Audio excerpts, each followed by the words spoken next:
Greater Noida में बसे एक छोटे से गांव सुनपुरा में सन 2016 से संचालित है संस्थानम अभय दानम, एक ऐसी संस्था जिसमें मूक प्राणी एवं असहाय पशु पक्षियों के पालन पोषण से लेकर चिकित्सा तक की उत्तम व्यवस्था की जाती है। संस्था में उपस्थित चिकित्सक एवं अन्य सदस्य दिल्ली एनसीआर एवं अनेक क्षेत्रों से 24 घंटे असहाय पशु पक्षियों का रेस्क्यू कर जीवन दान देने का नेक कार्य कर रहे हैं।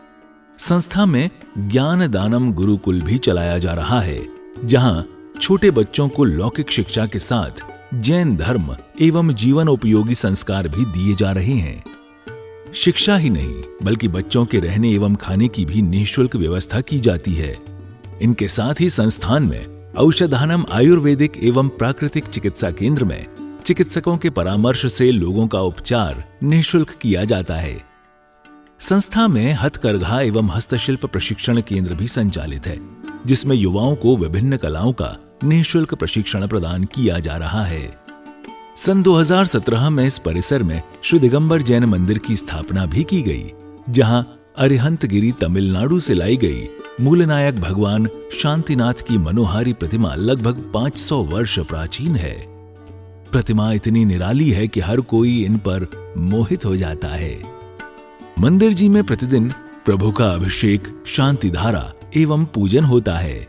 वर्तमान में पशुजन्य दुग्ध पदार्थ क्रूरता मुक्त न होने के कारण यहाँ अभिषेक हेतु वनस्पति जन्य विकल्पों जैसे कि नारियल जल, पुष्प एवं फलों के रसों का प्रयोग किया जाता है।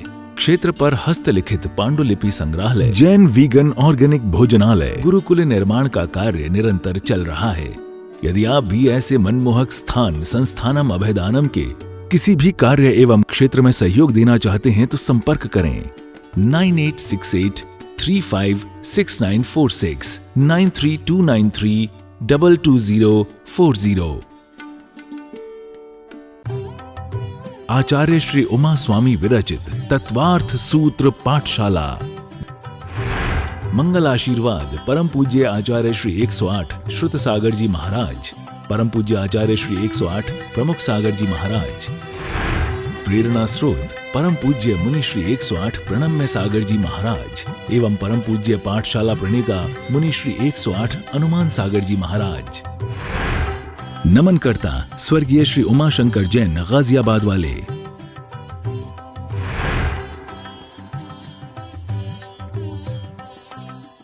मनुष्य आदि क्या चीज है भाई?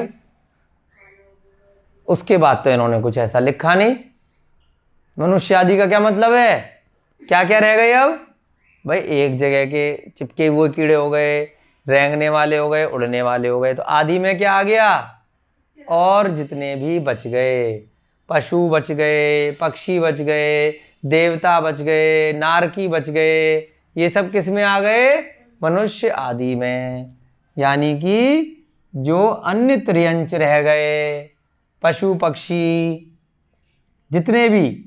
अब बहुत बार लोग पूछ लेते हैं, ये इसलिए इतना डिटेल में करा रहे हैं, दिमाग लगाएंगे कि भाई सांप 5 इंद्रिय है कि 3 इंद्रिय है कि 4 इंद्रिय। सांप के हमने कान नहीं देखे, है ना। सांप के वो वैज्ञानिक बोलते हैं आंख नहीं होती, वो तो सूंघ के चलता है, वो तो रेंगता है। भाई सांप 5 इंद्रिय है, ठीक है, क्योंकि वो मक्खी मच्छर की तरह नहीं है ना वो चींटी की तरह रेंग रहा है, छोटा जीव नहीं है। छिपकली के लिए लोग पूछते हैं कि छिपकली 5 इंद्रिय है कि 3 इंद्रिय है कि 4। छिपकली भी 5 इंद्रिय है, मेढक भी 5 इंद्रिय है, मछली भी 5 इंद्रिय है। क्यों? मनुष्य आदि नाम, है ना। पशु पक्षी, मछली, मगरमच्छ,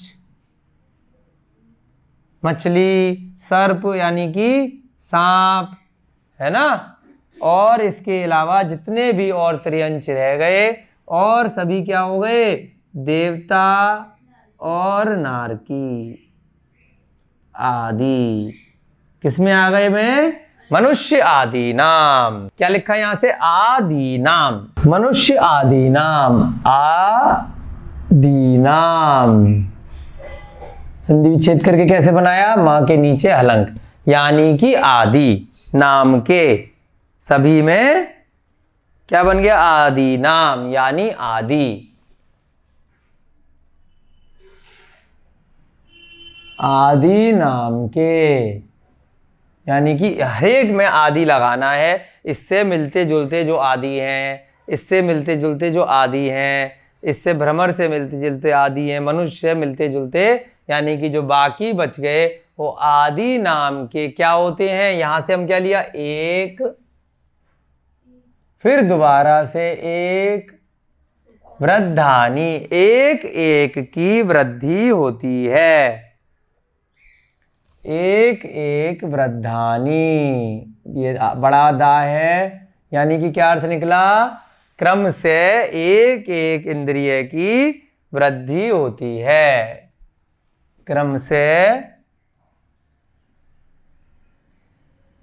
एक एक, इंद्रिय वर्ड कहां से लगाया है, क्योंकि इंद्रियों की चर्चा चल रही है पिछले सूत्र से। एक एक इंद्रिय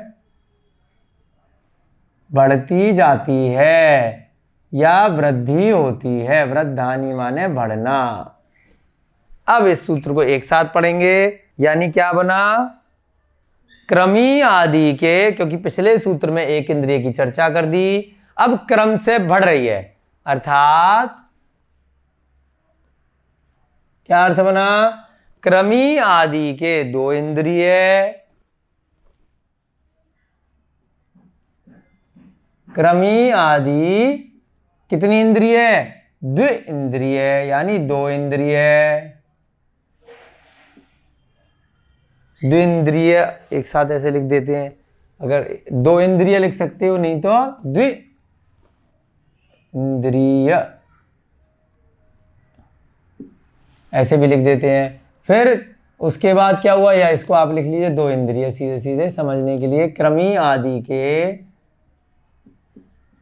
दो इंद्रिय, उसके बाद दूसरी क्या रह गई, चींटी के, चींटी आदि के, दो से क्यों शुरू किया, एक के बारे में 22वें सूत्र में बता दिया। चींटी आदि के तीन इंद्रिय, भ्रमर आदि के, यानी भौरा मक्खी मच्छर इत्यादि के चार इंद्रिय, और मनुष्य आदि के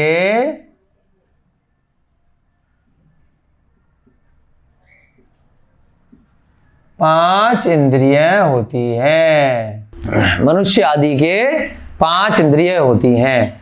अब बार बार जो आपको फोकस कर रहे थे 19वें सूत्र में स्पर्शन रसना घ्राण चक्षु कर्ण, ये आपको इसी सीरीज में क्यों बार बार बोला जा रहा था कि रटना है, अब यहां से आपको समझना है कि उसी सीरीज में याद होना चाहिए।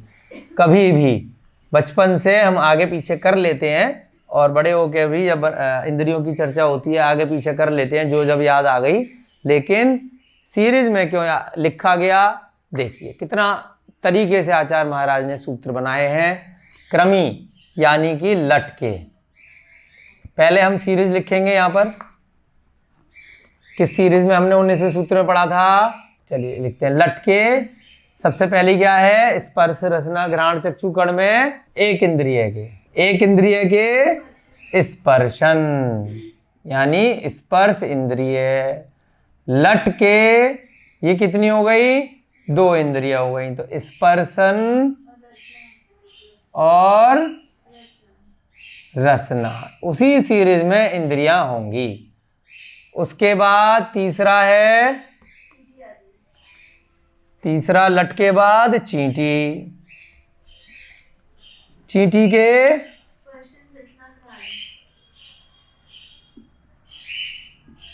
स्पर्शन रसना घ्राण माने नाक, नोज, उसके बाद चींटी के बाद भ्रमर यानी भंवरा मक्खी मच्छर, स्पर्शन रसना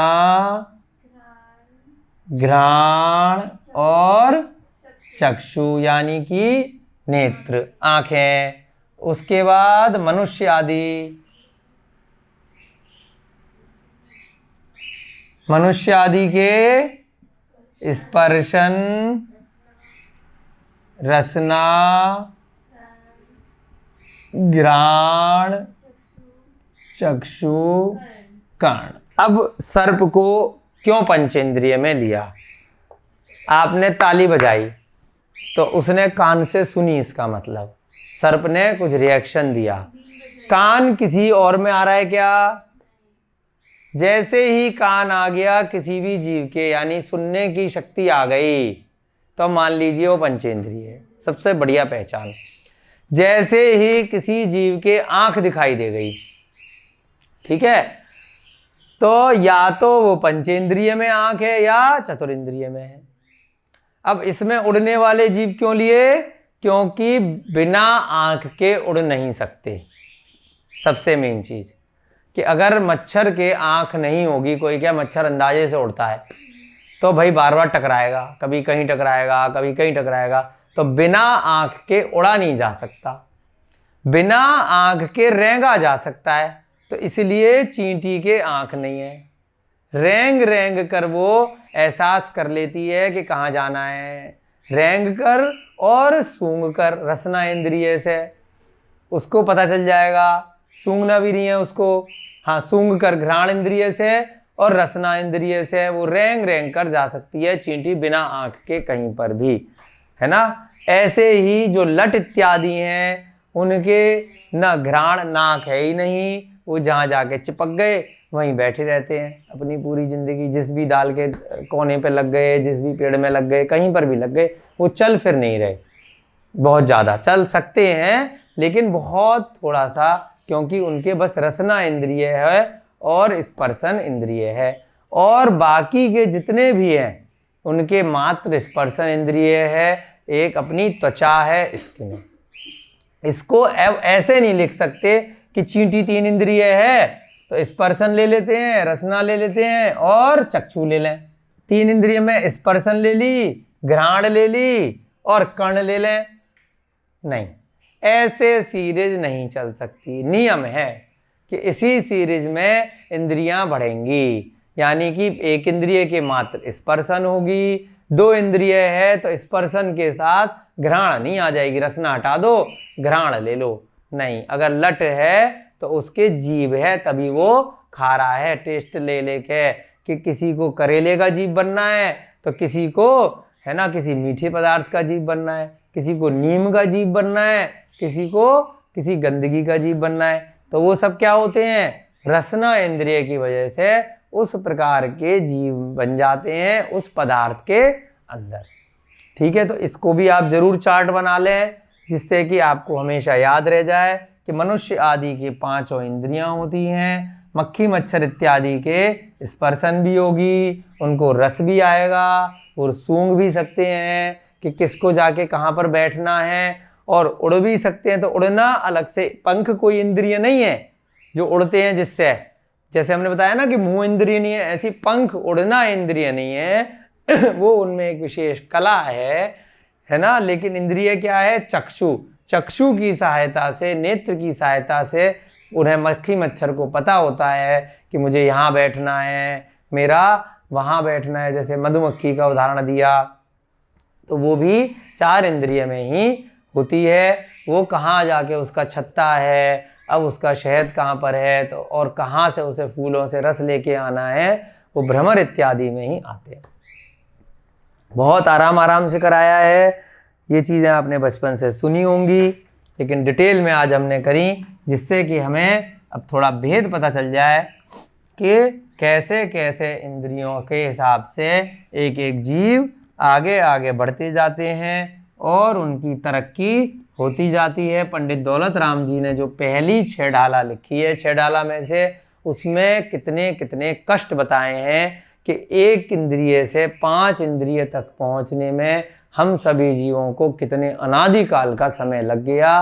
कैसे कैसे हमने जन्म मरण के दुखों को भोगते हुए 1 इंद्रिय स्थावर पर्याय में निगोदिया में हमारा जन्म हुआ, और फिर हम जाकर के मनुष्य पर्याय में कितने कितने कष्टों को भोगते हुए हम कैसे कैसे हमारे निमित्त उपादान बने और हम यहाँ पर पहुँचे हैं। अनादि काल से भटक रहा ये जीव कैसे कैसे यहाँ तक पहुँचा है। कभी वो मच्छर बन गया, कभी चींटी बन गया, कभी 1 इंद्रिय पर्याय में चला गया, कभी मनुष्य बन गया और सम्यक दर्शन की प्राप्ति नहीं हुई, फिर नरक में चला गया और फिर वापस बहुत सारे निमित्त बन के फिर दोबारा उन्हीं चतुर्गतियों में 84 लाख योनियों में घूमता रहा।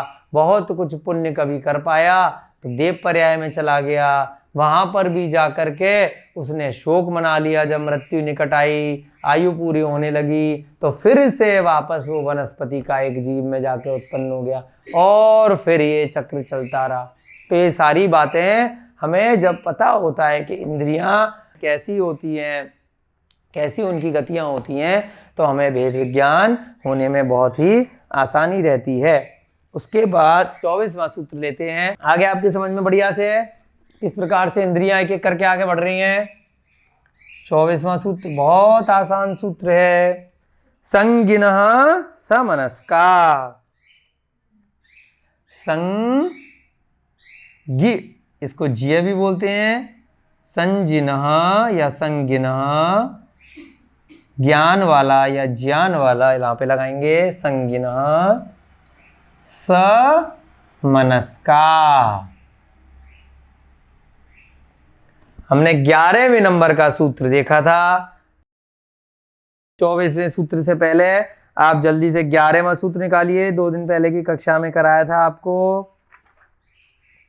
एक सूत्र था 11वां, समनस्का मनस्कार। प्राकृतिक वातावरण में स्थित है। यहाँ बहुत सुंदर हसमुख प्रतिमाएं, नेमिनाथ भगवान की, मुनीश्वर भगवान की दर्शन करके मन प्रफुल्लित हो जाता है। यहाँ पे गौशाला चल रही है, पशु पक्षियों के लिए प्राकृतिक वातावरण है और खाने की भी यहाँ उत्तम व्यवस्था है।